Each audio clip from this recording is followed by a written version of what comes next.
then after we digged into the meat of the liquidity of what it is and how it's getting induced left and right, we now slowly can also add into advanced structure, and again how we use it and how it will technically look like. We had a few examples already, is that again we had some sort of channeling build-up into an inducement. Again, even better if it's something induced to the left as well. And only then, again, we're looking at the push that led to the new high, which induced something.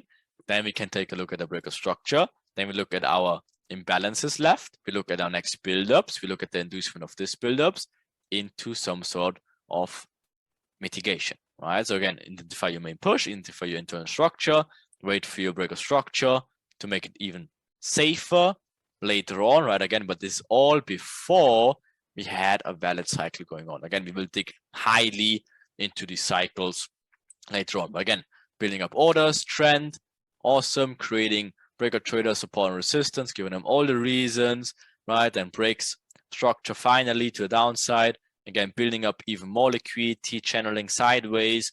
Again, right? Awesome, inducing low first. Breaker traders getting inside also, just to come back, stopping them out into this valid supply demand areas, which we refine based on imbalances and our supply demand candles, right? Awesome. Then of course it will smack downwards. So this is how it looks like in real life. Obviously still very unclear. It will get literally promised 5 times more clear. Okay, but again, this is your some sort of inducement or technically high time frame demand zone or supply zone. And then of course builds liquidity. So obviously we can prepare some sort of tapping into these areas. And of course continues lower. This is technically, again, this not really breaker structure. Breaker structure would be here if this is the push that led to the inducement high, right? So this technically already is done.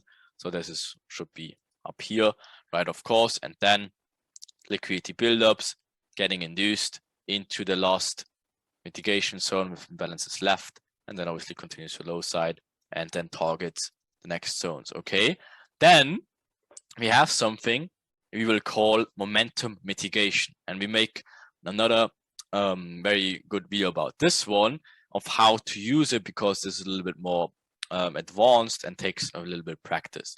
But how you technically can do it is, if the supply and demand plays, they love to do, is again the what hits first type of scenario. So let's say you're having this again liquidity build up in here, but overall this is your perfect zone with imbalances and everything is done in here. This is a proper point of interest. Okay, then again you're having your inducement low, perfect. So then this zone in here is purple and can be tradable.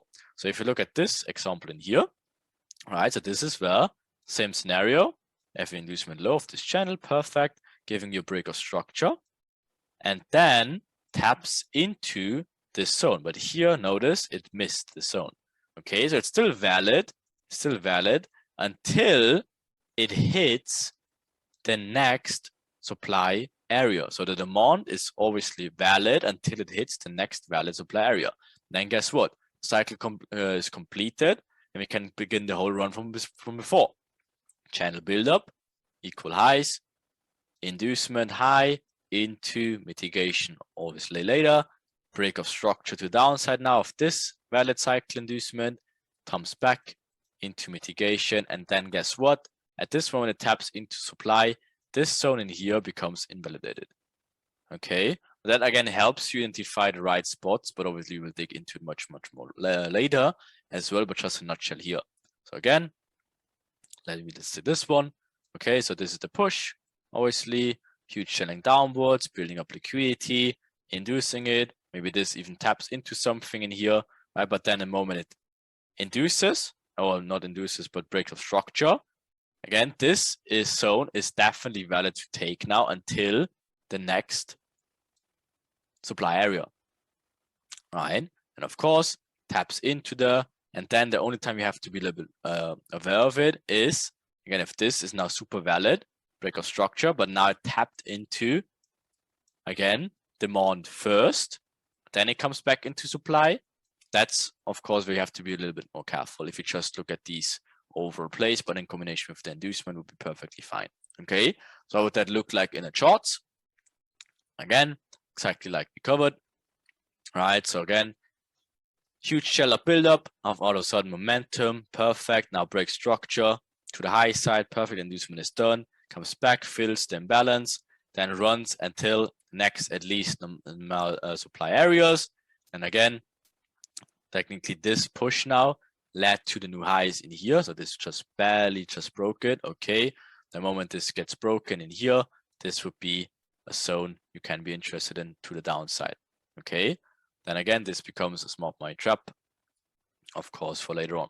Right, again, you see this picture, exactly the same. Okay, so but of course we will spend more time about it later. Right, it's the same thing in here. You see the channel build up, huge momentum, making people excited to the downside, break structure, comes back, mitigates, fills market efficiently, channels upwards now.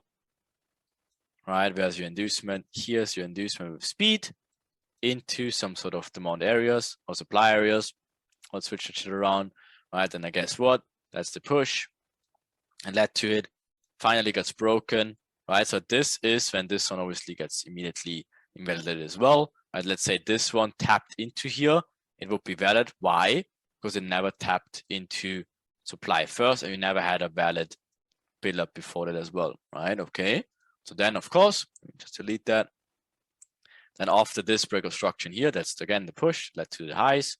In here, gets broken.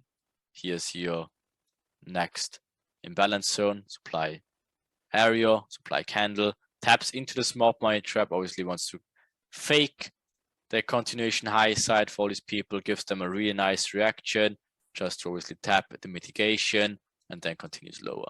Okay, so get these variations into mind also. One more, right? So again, same scenarios, having the channel buildup, but guess what? This is the channel buildup. This is your obviously and very obvious inducement. This was valid, let's say, if this channel induced in here and tapped in here. Super, super valid, could be tradable, right? But guess what? It never tapped in here, so it leaves this imbalances open. Okay, but guess what? Then you see the channel building up, inducing high, right? Obviously first inducing a little bit low here. So that's why, again, this can be tradable to the high side, inducing this channel higher into a higher time and point of interest.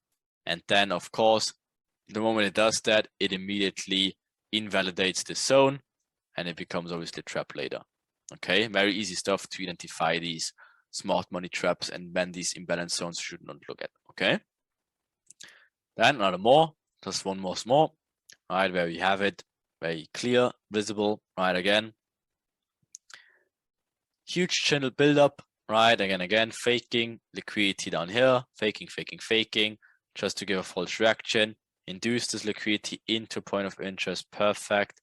And then, of course, after this one, then this, of course, becomes a trap because, again, it tapped into this valid demand areas first. So let's say you left this liquidity in here and this one in here, something like this, taps even one more low at the low side, builds liquidity. You can trade until these areas. But then after it hit these areas, then, of course, it just fakes the reaction. You take the order flow, now this, and then obviously you smoke the highs in here. Okay, so be always very careful about what supply or demand areas get tapped first. This will help you in the long run.